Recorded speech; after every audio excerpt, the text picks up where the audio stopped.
Pour Combini, Vita a accepté de se livrer sans filtre sur sa scolarité.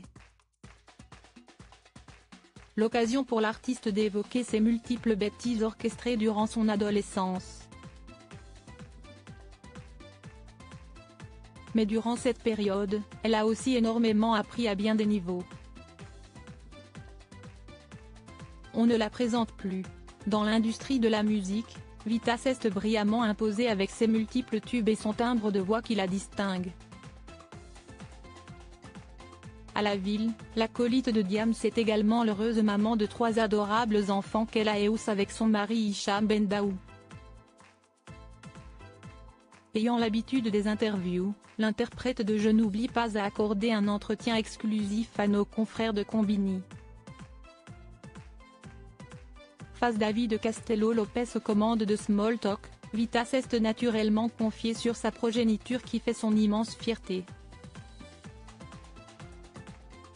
Au cours de sa scolarité, contrairement à d'autres, la principale intéressée n'a jamais fait de ses camarades des boucs émissaires. Je traînais avec ceux qui étaient méchants avec les autres. Mais moi je n'étais pas comme ça. Je n'ai jamais su faire ça, a précisé la grande amie de Slimane. Ce n'est pas ma nature. Je ne suis vraiment pas quelqu'un de méchant et je déteste ça, la méchanceté gratuite. J'avais plein de copines comme ça et je trouvais ça dégueulasse. En véritable maman poule, Vita a bien évidemment sensibilisé ces 2 garçons sur ce délicat sujet. On est dans l'ère du harcèlement, si est dur ceux qui le vivent. J'essaie de les éduquer pour qu'ils n'aient pas cette fibre-là. Et que même s'ils traînent avec des gens comme ça, qu'ils réagissent.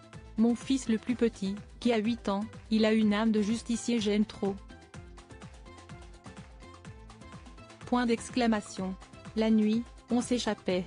Rebondissant sur ses expériences personnelles, David Castello Lopez a donc voulu en savoir plus. Tu dis que tu étais en rébellion quand tu étais au collège. Tu as fait quoi par exemple? Des exclusions, pour insolence avec une professeure et aller loin, à se lever, à crier, a avoué Vita qui fut un temps adepte de l'école buissonnière. Exclu de la classe plusieurs fois jusqu'à ce que l'ECPE t'exclue 3 jours. Après de plus grosses bêtises un peu plus tard à cause de mauvaises fréquentations.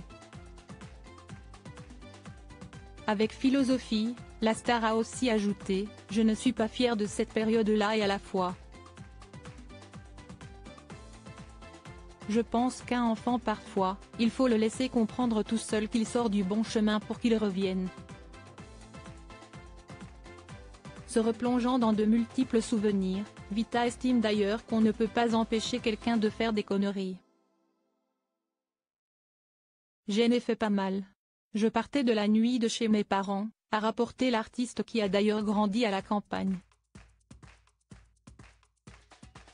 On avait des scooters, on était dans un endroit où il n'y avait pas de transport en commun.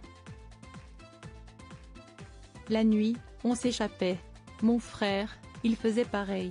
On poussait nos scooters dans la descente pour ne pas que mon père n'entende et on portait pour aller rejoindre nos potes. Craignant de réveiller leur père, le duo attendait d'être en bas du virage pour démarrer. Parce qu'on savait qu'il allait entendre des bêtises de campagne, a ainsi conclu Vita qui reconnaît que l'éducation stricte de son paternel lui a évité de sombrer dans la délinquance.